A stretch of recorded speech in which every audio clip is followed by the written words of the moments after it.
નમસ્કાર મિત્રો, સ્વાગત છે બધા મિત્રોનો મારી યુટ્યુબ ચેનલમાં. હું છું આપનો મિત્ર ભાવિક વઘાસિયા. તો ખાસ કરીને મિત્રો આ વિડીયોના માધ્યમથી આપણે વાત કરવાની છે હાલની સિસ્ટમની પોઝિશન શું છે અને સિસ્ટમ ક્યાં છે અને આવનારી 24 કલાકની અંદર કયા કયા વિસ્તારમાં હજી ધોધમાર વરસાદ જોવા મળશે. સંપૂર્ણ માહિતી જોઈએ તે પહેલા જે પણ મિત્રો નવા છે તે ચેનલને સબસ્ક્રાઇબ કરી દેજો.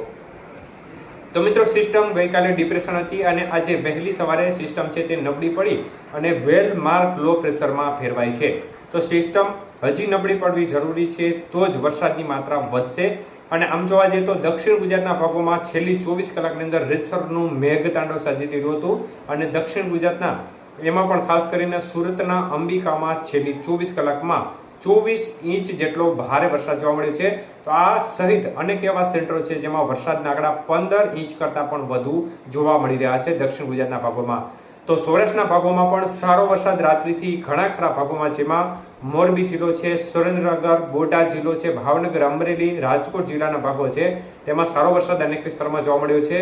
જામનગર જિલ્લો છે, દ્વારકા, પોરબંદર, જુનાગઢ, ગીર સોમનાથ જિલ્લાના ભાગોમાં પણ છૂટો છવાયો વરસાદી માહોલ જોવા મળી રહ્યો છે. જોકે વરસાદની તીવ્રતા છે તે આ જિલ્લાઓમાં થોડી ઓછી જોવા મળી રહી છે અને તે પ્રમાણે મધ્ય ગુજરાતના ભાગોમાં પણ અમદાવાદ, વડોદરા સહિતના, નડિયાદ સહિતના વિસ્તારમાં ભારે વરસાદ જોવા મળ્યો છે. તો પૂર્વ ગુજરાતના ભાગો, ઉત્તર ગુજરાતના ભાગોના છૂટાછવાયા ભાગોમાં પણ વરસાદની ગતિવિધિ સારી છે અને કચ્છના ભાગોમાં પણ વરસાદની ગતિવિધિ અનેક સેન્ટરોમાં સારી એવી જોવા મળી રહી છે. ત્યારે મિત્રો ડિપ્રેશન સિસ્ટમની હાલની સ્થિતિ જોઈએ તો ડિપ્રેશન સિસ્ટમ અત્યારે પૂર્વ ગુજરાતના ભાગોથી લઈને મધ્ય ગુજરાતના ભાગો નજીક જોવા મળી રહી છે. સેટેલાઇટ મુજબ અત્યારે બોડેલી નજીક સિસ્ટમનું લોકેશન જોવા મળી રહ્યું છે. હવે સિસ્ટમ થોડી ઉત્તર દિશા તરફ આગળ વધશે અને હાલ મિડ લેવલમાં જોરદાર ભેજનું પ્રમાણ જોવા મળી રહ્યું છે. ચોમાસું ધરી ઉત્તર ગુજરાતના ડીસા સુધી નીચે આવી ગઈ છે એટલે હજી પણ વરસાદની તીવ્રતા છે તે આવનારી 24 કલાકની અંદર સારી રહેશે. હજી પણ અનેક ક્ષેત્રોમાં સારો વરસાદ પડશે અને ત્યારબાદની 24 કલાકમાં પણ વરસાદની ગતિવિધિ અનેક વિસ્તારોમાં ચાલુ રહેશે. એટલે હજી આપણી પાસે 48 કલાક છે. 48 કલાકની અંદર હજી ઘણા ખરા વિસ્તારોમાં જોરદાર વરસાદ પડવાની સંભાવના છે, જેમાં દક્ષિણ ગુજરાતના ભાગોમાં ઓફશોર ટ્રફ પણ સક્રિય છે દક્ષિણ ગુજરાતથી કેરળ સુધી. એટલે દક્ષિણ ગુજરાતના ભાગોમાં હજી પણ વરસાદની ગતિવિધિ આવનારી 24 કલાકની અંદર વધઘટ સાથે ચાલુ જ રહેશે. ભરૂચ, સુરત, વાપી, વલસાડ, દમણ, દાદરા નગર હવેલી, તાપી, નર્મદા, ડાંગ સહિતના વિસ્તારમાં છૂટો છવાયો હળવો મધ્યમથી ક્યાંક ક્યાંક ભારે વરસાદ હજી જોવા મળશે.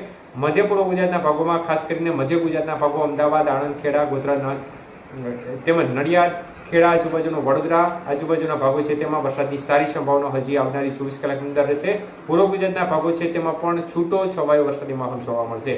ઉત્તર ગુજરાતના ભાગોની વાત કરીએ તો ઉત્તર ગુજરાતના ભાગોમાં પણ રાધનપુર, પાટણ, ડીસા આજુબાજુના ભાગ છે, વાવ, થરાદ આજુબાજુના ભાગ છે અને સિસ્ટમ થોડી ઉપર જશે એટલે સાબરકાંઠા, બનાસકાંઠા, ઈડર, ખેડ, બ્રહ્મા સહિતના વિસ્તારોમાં હજી પણ વરસાદ પડવાની સારી સંભાવના દેખાઈ રહી છે. સૌરાષ્ટ્રના ભાગોની વાત કરીએ તો સૌરાષ્ટ્રના ભાગોમાં હજી પણ ભાવનગર, બોટાદ, મોરબી, સુરેન્દ્રનગર જિલ્લાના ભાગો છે, જામનગર, રાજકોટ જિલ્લાના ભાગો છે તેમાં આવનારી 24 કલાકની અંદર હળવો મધ્યમથી ક્યાંક ક્યાંક ભારે વરસાદ જોવા મળી શકે છે. દ્વારકા, પોરબંદર, જુનાગઢ અને ગીર સોમનાથ અને તેને લાગુ અમરેલી જિલ્લાના ભાગો છે તેમાં પણ વરસાદની ગતિવિધિ છૂટી છવાઈ જોવા મળશે, પરંતુ સારી એવી અનેક ક્ષેત્રોમાં જોવા મળશે. એટલે હજી પણ વરસાદની ગતિવિધિ બંધ નહીં થાય. અનેક ક્ષેત્રોમાં હળવો મધ્યમ ક્યાંક ક્યાંક ભારે વરસાદ પણ આ જિલ્લાઓમાં પણ હજી જોવા મળી શકે છે. કચ્છના ભાગોમાં ખાસ કરીને રાપર, ભચાઉ, અંજાર આજુબાજુ, ભુજ આજુબાજુના ભાગો છે તેમાં સારી સંભાવના દેખાય છે. તેમાં હળવું મધ્યમ કોઈ સેન્ટરમાં ભારે વરસાદ પણ જોવા મળી જાય. અન્ય કોઈ સેન્ટરો છે કચ્છના તેમાં પણ છૂટી છવાઈ વરસાદની ગતિવિધિ સારી ચાલુ રહેશે અને જો મોટું થંડરસ્ટોર્મ આગળ વધશે તે વિસ્તારમાં પણ ક્યાંક ક્યાંક ભારે વરસાદની સંભાવનાઓ બની રહેશે. એટલે સમગ્ર કચ્છના ભાગોમાં પણ સારા વરસાદની શક્યતાઓ હજી પણ બરકરાર છે. ઉત્તર ગુજરાતના ભાગોમાં પણ સારો વરસાદ અનેક સેન્ટરોમાં જોવા મળશે. તો સૌરાષ્ટ્રના ભાગોમાં હજી વરસાદની ગતિવિધિ ઓછી છે, ત્યાં પણ હજી મૂંઝાવું નહીં, કારણ કે હજી આવનારી 48 કલાક આપણી પાસે છે. 48 કલાકની અંદર ઘણા ખરા વિસ્તારમાં વરસાદની ગતિવિધિ ખૂબ સારી એવી જોવા મળી જશે.